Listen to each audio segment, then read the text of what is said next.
Hello नमस्कार दोस्तों, आप सभी को हमारे चैनल डियर पढ़ाकू पे स्वागत है।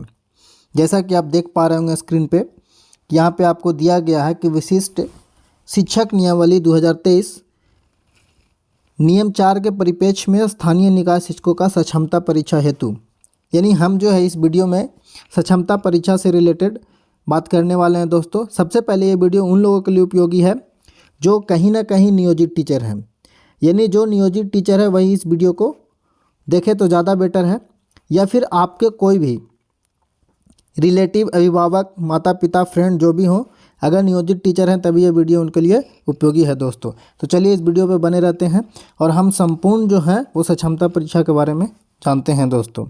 तो सबसे पहले अगर हम देखें तो सबसे पहले जो यहाँ पे दिया हुआ है कि इसका जो है संरचना, यानी जो है कैसे कैसे क्या एग्ज़ाम लेगा, क्या होगा, इसकी योग्यता क्या होगा, सिलेबस क्या होगा, फ़ी क्या होगा, पासिंग मार्क्स क्या होगा, इसके लिए ये पैटर्न क्या होगा, ऑनलाइन होगा या ऑफलाइन होगा, वो संपूर्ण जानकारी जानते हैं दोस्तों। सबसे पहले दिया हुआ है कि सक्षमता परीक्षा के प्रश्न जो होंगे वो बहुविकल्पीय होंगे, यानी ऑब्जेक्टिव होगा जिसमें आपका क्वेश्चन रहेगा और 4 ऑप्शन रहेगा। फिर आते हैं दूसरा कि प्रत्येक प्रश्न 1 अंक का होगा, एक क्वेश्चन के लिए 1 बोल सकते हैं नंबर मिलेगा आपको। और जो आपका तीसरा है दोस्तों कि नेगेटिव मार्किंग नहीं होगा। बहुत अच्छी बात है, ये बहुत बोल सकते हैं नियोजित टीचरों के लिए बहुत ही अच्छा है कि नेगेटिव मार्किंग नहीं रहेगा, इसमें आपको कोई भी नंबर नहीं कटेगा दोस्तों। नेक्स्ट आगे चलते हैं कि परीक्षा का विषय क्या होगा, यानी क्या क्या पूछेगा, रीजनिंग पूछेगा, मैथ पूछेगा, इंग्लिश पूछेगा कि क्या पूछेगा वो देखते हैं। तो आपको टेंशन नहीं लेना है। आप जो भी देखिए इसमें लिखा हो राज्य के प्राथमिक, मध्य माध्यमिक, उच्च माध्यमिक कक्षाओं के लिए निर्धारित पाठ्यक्रम अनुसार पढ़ाए जाने वाले सभी विषय, यानी आप जिस चीज़ को पढ़ाते हैं, आप प्राथमिक में हैं तो जो प्राथमिक में पढ़ाते हैं, मध्य में है यानी जो मिडिल में है जो पढ़ाते हैं आप, और जो +2 और 9-10 में है जो विषय आप पढ़ाते हैं। अब इसमें ये दिक्कत होगा कि सर हम हाई स्कूल में हैं तो हम तो हैं जो वो बायोलॉजी का टीचर हैं या ज्योग्राफी का टीचर हैं, तो आपका उसी से रिलेटेड पूछा जाएगा। ठीक है, उसके लिए चिंता नहीं करना, आपको डिटेल में बता दिया जाएगा नेक्स्ट वीडियो में कि जो हाई स्कूल के लिए क्या पैटर्न होगा और फिर मिडिल के लिए क्या होगा और प्राथमिक के लिए क्या होगा। आते हैं सिलेबस पे दोस्तों, इम्पॉर्टेंट है ये बहुत ही कि सिलेबस आखिर इसका सक्षमता परीक्षा का क्या होगा। क्लियर कट लिखा हुआ है कि जो भी बीपीएससी ट्री 1 और ट्री 2 में पूछा गया है, अभी जो है पिछले 2 से 3 महीना में जो एग्ज़ाम हुआ है बीपीएससी 1 और बीपीएससी 2.0, जो भी उसका सिलेबस होगा उसी के पैटर्न पे होगा। अब बीपीएससी का नाम सुन के डरने मत लगिएगा। बीपीएससी का जो सिलेबस ज़रूर दे रहा है, लेकिन जो यहाँ एग्ज़ाम ले रही है वो आगे आपको पता चलेगा कि एग्ज़ाम कौन कंडक्ट करवा रही है। लेकिन हम बता दें आपको कि बीपीएससी जो है वो हमारा एग्ज़ाम कंडक्ट नहीं करवा रही है, कंडक्ट करवा रही है बिहार बोर्ड। ठीक है, नेक्स्ट आगे जो पैटर्न दिया है कि प्रश्न पत्र पैटर्न क्या होगा, तो इसमें लिखा गया है कि 150 वस्तुनिष्ठ प्रश्न होंगे, यानी वही 150 आपको ऑब्जेक्टिव क्वेश्चन होंगे। यहाँ पे थोड़ा सा ध्यान देने वाली बात है, 150 आपका क्वेश्चन होगा और एक क्वेश्चन के लिए 1 अंक होगा, यानी आपका टोटल जो है वो 150 मार्क्स का होगा, यानी एक क्वेश्चन पे 1 मिनट आपका टाइम समय लगने वाला है। क्यों? क्योंकि आगे आपका समय का भी चर्चा किया गया है दोस्तों। नेक्स्ट है इसमें कि अर्हता क्या होगा, यानी एलिजिबिलिटी क्या होगा। तो सभी स्थानीय निकाय द्वारा राज्य के प्राथमिक, मध्य माध्यमिक, उच्च माध्यमिक विद्यालय में नियुक्त एवं कार्यरत शिक्षक और पुस्तकालय अध्यक्ष। अभी जस्ट हम वीडियो के शुरू में ही बोल चुके थे, ये वीडियो उनके लिए है जो कहीं ना कहीं कार्यरत हैं शिक्षक के रूप में, चाहे वो प्राइमरी में हो चाहे वह उच्च माध्यमिक में हो। नेक्स्ट है क्या इसका दोस्त कि इसका परीक्षा शुल्क क्या होगा। तो चाहे आप किसी भी कोटि का हो, इसमें कोई नहीं है कि जनरल और दिव्यांग और महिला और ओबीसी, ऐसा कुछ नहीं है। आपको फिक्स है कि आपको 1100 रुपया देना है दोस्तों। फी इसलिए शायद ज़्यादा लिया जा रहा है क्योंकि शायद सरकार भी जान रही है कि कहीं ना कहीं लोग जो हैं वो कुछ ना कुछ अर्जन कर रहे हैं, ठीक है, पैसा कमा रहे हैं, इसलिए फ़ी को थोड़ा ज़्यादा रखा गया है, जो कि अच्छी बात नहीं है। नेक्स्ट अगर आगे हम चले दोस्तों तो देखते हैं हम लोग परीक्षा की अवधि पे, जो कि काफ़ी इम्पोर्टेंट है। आपको लग रहा होगा कि परीक्षा का जो है वो अवधि कितना होगा, तो परीक्षा की अवधि जो है वो क्लियर कट लिखा है कि आपका 2 घंटा 30 मिनट होगा। लेकिन यहाँ पे एक चीज़ और जो है दोस्त, नियोजित टीचरों के लिए जो बोल सकते हैं कि एक दुविधा यहाँ पे खड़ा हो जाएगा कि एग्ज़ाम जो होगा वो आपका सीबीटी होगा। सीबीटी कहने का मतलब वो आपका कंप्यूटर पे एग्ज़ाम होगा, ऑनलाइन, जिसको हम लोग क्या बोलते हैं दोस्तों, ऑनलाइन एग्ज़ाम होगा। और टाइम आपको दिया जाएगा कितना, तो 150 मिनट, 2.5 घंटा कहने का मतलब 150 मिनट। अभी जस्ट बोले थे हम एक क्वेश्चन पे 1 मिनट आपको दिया जाएगा, जो कि अच्छा टाइमिंग है। इसके बाद जो आते हैं यहाँ पे पासिंग मार्क्स देखते हैं। क्या बोलता है कि समान प्रशासन विभाग के संकल्प संख्या 2374 दिनांक इतना के अनुरूप सक्षमता परीक्षा का पासिंग निम्नतः होगा। यानी समान के लिए होगा वो 40% होगा, पिछड़ा वर्ग के लिए होगा 36.5%, पिछड़ा वर्ग में नेक्स्चर 1 यानी कहने का मतलब ईबीसी 34%, अनुसूचित जाति और अनुसूचित जनजाति का 32%, अगर दिव्यांग है तो 32% और महिला है तो 32%। देखिए इसको थोड़ा सा विस्तार से समझते हैं दोस्तों। अगर आपको पासिंग मार्क्स की बात करें तो देखिए सबसे पहले लिखा है जनरल, यानी कहने का मतलब अगर आप यूआर हैं तो आपको लाना है कितना 40%, यानी कहने का मतलब 150 का 40% 60 नंबर। अगर आप पिछड़े वर्ग से हैं, पिछड़े वर्ग में भी दो, एक होता है BC2 और एक होता है EBC। अगर आप BC2 से हैं तो आपको लाना होगा 55 नंबर, ठीक है। अगर आप EBC से हैं, ठीक है, EBC से हैं तो आपको लाना होगा 51 नंबर। बाकी इसके अलावा आप कुछ भी हों, चाहे आप अनुसूचित हों, SC ST हों, चाहे आप दिव्यांग हो, यानी कहने का मतलब अगर आप SC ST हैं या फिर आप डिसेबल हैं या फिर आप बोल सकते हैं महिला हैं, महिला किसी भी कैटेगरी से, चाहे UR से, BC2 से, EBC से या SC ST से, तो आपको सिर्फ और सिर्फ दोस्तों लाना है कितना 48 नंबर। यानी मार्क्स जो है वो जनरल के लिए 60 और सबसे कम जो है वो मिनिमम 48 किसके लिए, तो फीमेल और SC ST और डिसेबल के लिए। आपको इतना मार्क्स लाना है दोस्तों। आप अगर इतना मार्क्स लाते हैं तो आप पासिंग कहलाएंगे, और ये शायद एग्ज़ाम में सिर्फ पासिंग मार्क्स ही देखना है। लेकिन यहाँ पे हम बताते चलें आपको कि जो इसके बाद जो है इसमें आपको ज़िला चुनना है, 3 ज़िला चुनना, उसमें जो मेरिट बनेगा वो आपका नंबर के अनुसार मेरिट बनेगा। यानी आप नंबर के बेसिस पे ज़िला आपको अलॉट किया जाएगा, इसलिए नंबर थोड़ा मायने रखेगा यहाँ पे। नेक्स्ट आगे अगर चलते हैं तो इसके बाद आते हैं कि हमको क्या क्या कब एग्ज़ाम, कब फॉर्म जो है वो शुरू होगा और इसका डेट क्या है, कब इसका एग्ज़ाम लेगा। तो देखते हैं यहाँ पे लिखा है सक्षमता परीक्षा के प्रत्येक गतिविधि हेतु निर्धारित समय सारणी क्या है। तो इसका विज्ञापन का प्रकाशन जो है वो 1 फरवरी को आने वाला है, ठीक है, सॉरी 26 जनवरी को आने वाला है। और ऑनलाइन आवेदन प्राप्ति की तिथि यानी ऑनलाइन होना शुरू हो जाएगा आपका 1 तारीख से। फिर से बता दें, आपका 26 तारीख को नोटिफिकेशन आ जाएगा और 1 तारीख से लेकर 16 तारीख तक आपका फॉर्म भराएगा फरवरी में, ठीक है। अब यहाँ पे देखते हैं क्या कि तीसरा नंबर पॉइंट थोड़ा सा समझिएगा। शिक्षक अभ्यर्थी द्वारा एडमिट कार्ड डाउनलोड करना जिसका तिथि दिया हुआ 5 तारीख से 16 तारीख तक। तो आपको लगेगा कि 5 तारीख से एडमिट कार्ड डाउनलोड करना है, तो नहीं दोस्तों, इसमें 2 प्रोसेस है, ठीक है। सबसे पहले आपको ऑनलाइन करना है, ऑनलाइन करने के बाद फिर आपको DO ऑफिस जाना है।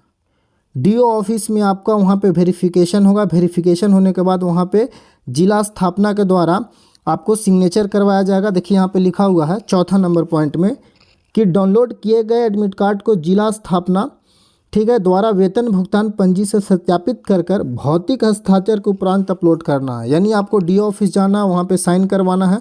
जो भी प्रोसेस होगा वो जिला स्थापना में वेरीफाई होगा, उसके बाद वहाँ पे डिजिटल साइन होगा, ये भौतिक साइन होगा आपका। उसके बाद फॉर्म को क्या करना है, आके फिर से अपलोड करना है, कब तक, तो 16 तारीख तक। और उसके बाद 10 दिन बाद यानी 16 आपका आखिरी डेट होगा, 26 तारीख से लेके 13 मार्च तक, यानी ऑनलाइन एग्ज़ाम जो है वो 26 से 13 तक ऑनलाइन होने वाला है, यानी कंप्यूटर पे होने वाला है दोस्तों। फिर से बता दें आपको शॉर्ट में, 26 से विज्ञापन आएगा, 1 फरवरी से 15 फरवरी तक आपका फॉर्म भरना है। लेकिन उसी बीच में आपको DO ऑफिस में जाके वेरीफाई करवाना है और वहाँ से साइन करवाना है। साइन करवाने के बाद फिर पुनः अपलोड करना है किस पे, तो जो आप फॉर्म भरें उस पर लॉगिन करके। फिर आपका एग्ज़ाम जो है वो 26 फरवरी से लेकर 13 मार्च तक होगा। यहाँ पे ऑनलाइन एग्ज़ाम जो है वो अलग अलग डेट में होगा, तो हो सकता है नॉर्मलाइजेशन भी हो। ये था आपका महत्वपूर्ण जानकारी। लेकिन इसके अलावा भी और भी बहुत सारा चीज़ है जो कि यहाँ पर दिया गया है, क्या कि विशेष अनुदेश यानी कहने का मतलब स्पेशल इंस्ट्रक्शन है कुछ, तो इसमें आप चाहें तो इस तरह से स्क्रीनशॉट ले सकते हैं, ठीक है। स्क्रीनशॉट यहाँ पे ले लीजिए और इसको आप एक बार अच्छा से पढ़ लीजिएगा। हम जो इसमें इम्पोर्टेंट पॉइंट है उसको हम यहाँ पे बता दे रहे हैं दोस्तों। जैसे में आपका इम्पोर्टेंट पॉइंट जो है यहाँ पे, ये आपका चौथा नंबर पॉइंट लिखा है कि शिक्षक अभ्यर्थी द्वारा परीक्षा फॉर्म भरते समय आपका आधार कार्ड होना चाहिए, जो कि सबके पास होगा, मैट्रिक का प्रमाण पत्र होना चाहिए, टेट, सीटेट और एस्टेट होना चाहिए। टेट सीटेट कहने का मतलब आपके पास बीटेट का भी डिग्री है, बहुत सारे जो होंगे पुराने शिक्षक उनके पास होगा। और उसके बाद सीटेट तो होगा ही आपके पास। और एस्टेट, एस्टेट उनके लिए है जो हाई स्कूल का एग्ज़ाम देंगे, ठीक है, जो 9, 10, 11, 12 का देंगे। साथ ही साथ यहाँ पे लिखा क्या, प्रशैक्षणिक तथा शैक्षणिक प्रमाण पत्र। प्रशैक्षणिक कहने का मतलब आपके पास होना चाहिए बीएड का, या फिर आपके पास होना चाहिए डीएलएड का। आप जान ही रहे हैं कि डीएलएड किन के लिए और बीएड किन के लिए। डीएलएड सिर्फ 1 to 5 और 6 to 8 के लिए, और बीएड जो होता है वो 6 to 8 से लेके 11, 12 के लिए। आगे चलते हैं दोस्तों, इसी में हम आगे देखते हैं।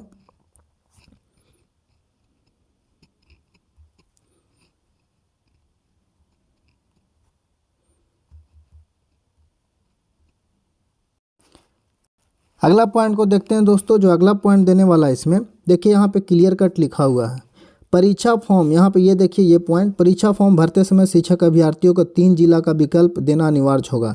यानी आपको 3 जिला चुनना होगा। पहले ये बात समझिए, अगर सपोज डेट मान लीजिए आप जिस जिला में हैं, तो एक तो आपका मूल जो जिला है, जैसे हम सपोज डेट मान लीजिए कि आप गया से हैं, तो एक तो आप अपना मूल जिला दीजिएगा। दूसरी बात, इसके अलावा 2 जिला और देना है, ठीक है, तो आप उसके अलावा 2 जिला दे दीजिए।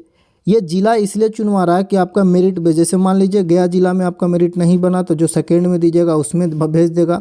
अगर थर्ड में दिए हैं तो थर्ड में भेज देगा, सेकंड में नहीं बनेगा। तो अगर इन तीनों में नहीं बनेगा आपका मेरिट, तो इन तीनों के अलावा जो भी अदर जिला होगा वो आपको अलॉट कर दिया जाएगा। नेक्स्ट आगे आते हैं चौथा नंबर पॉइंट पे। तो इसमें आपको वही चीज़ लिखा हुआ है कि लॉगिन करवाना जाके ये जिला स्थापना में, और वहाँ पे डिजिटल हस्ताक्षर अंकित होगा। यानी जो भी आप ऑनलाइन करवाइएगा उसको जिला स्थापना में जाना, वहाँ से वेरीफाई कराने के बाद साइन करवा के फिर से अपलोड करना है। नेक्स्ट पॉइंट में अगला दिया गया कि ऑनलाइन परीक्षा लेने वाले एजेंसी जो है वो आपका थंब इम्प्रेशन लेंगे और आइरिस रिकॉग्नाइजेशन करेंगे, यानी आँखों की पुतली का सत्यापन किया जाएगा। देखिए ये इसलिए करवाया जा रहा है क्योंकि बहुत सारा जो है पिछले एग्ज़ाम में देखा गया है कि कुछ लोग सेटिंग वगैरह करवाते हैं, एग्ज़ाम अपने एग्ज़ाम के बदले किसी और को बैठाकर, जिसको मुन्ना भाई कहते हैं, वो करवाते हैं। बहुत तरह का ये जो है गड़बड़ी देखने को मिला, इसलिए सरकार ऐसा अपना रही है। जो कि यहाँ पे भी ये पॉइंट में दर्शाया गया है कि आपका थंब इम्प्रेशन होगा और आइरिस रिकॉग्नाइजेशन होगा। याद रहे ये आपका 3 बार होगा, ठीक है। 3 बार कब कब होगा, तो एक बार आपका होगा जब आप एग्ज़ाम देने जाइएगा, दूसरा होगा कि एग्ज़ाम देने के बाद जब आपका रिजल्ट आ जाएगा तो काउंसलिंग के टाइम होगा, और तीसरा होगा जब आपको जब योगदान करने जाइएगा मूल विद्यालय जहां आपको अलॉट किया जाएगा वहां पे होगा। तो इस चीज़ को थोड़ा ध्यान में रखिएगा आप लोग। नेक्स्ट आगे अगर चलते हैं दोस्तों, तो इसमें एक और कुछ इंपॉर्टेंट पॉइंट है जो आपका आखिरी से दूसरा में देखते हैं हम। यहाँ पे ये लास्ट में दिया गया है, ठीक है। वैसे शिक्षक अभ्यर्थी जिन्हें सक्षमता परीक्षा देना है, ऑनलाइन से संबंधित प्रैक्टिस नज़दीक की लिखा प्राथमिक शिक्षक प्रशिक्षण संस्थान, जिला शिक्षा एवं प्रशिक्षण संस्थान एवं शिक्षण प्रशिक्षण महाविद्यालय को संध्या 7:30 से 9:30 बजे तक दे सकते हैं। देखिए इस पॉइंट को पहले समझिए। दरअसल बात ऐसा है कि सक्षमता परीक्षा जो है वो सीबीटी यानी ऑनलाइन होने वाला है, कंप्यूटर बेस्ड टेस्ट होने वाला है। तो बहुत सारे ऐसे नियोजित टीचर हैं जो मतलब 2006, 2011 ये सब जो ज्वाइन किए हैं, ठीक है। तो यहाँ पे ये मत सोचिएगा कि हम उनका बुराई कर रहे हैं, ये बात सही है। टेक्नोलॉजी जो है वो पहले नहीं था, अब आ गया है। तो बहुत सारे टीचर लोग जो हैं वो ऑनलाइन एग्ज़ाम देने में कंप्यूटर पे वो थोड़ा सा उनको हेजिटेट होगा। तो वो अगर चाहते हैं कि हम ऑनलाइन एग्ज़ाम का प्रैक्टिस करें, तो आपके नज़दीक में अगर कोई डाइट कॉलेज होगा, ठीक है, डाइट, ठीक है, या फिर सीटीई होगा, या फिर आपका पीटीईसी होगा, ठीक है, वहाँ जाके आप ऑनलाइन टेस्ट दे सकते हैं, ठीक है, फ्री ऑफ कॉस्ट, कोई आपको चार्ज नहीं लिया जाएगा। कब, तो संध्या 7:30 से 9:30 बजे तक। क्यों ये टाइमिंग रखा गया रात का, क्योंकि आपको पता ही है अभी बहुत सारे जो हैं बीपीएससी वाले टीचर लोग का ट्रेनिंग चल रहा है, जो कि उसका टाइमिंग शायद सुबह 6:30 से 6:30 बजे तक रहता है, इसलिए ये टाइमिंग दिया गया है।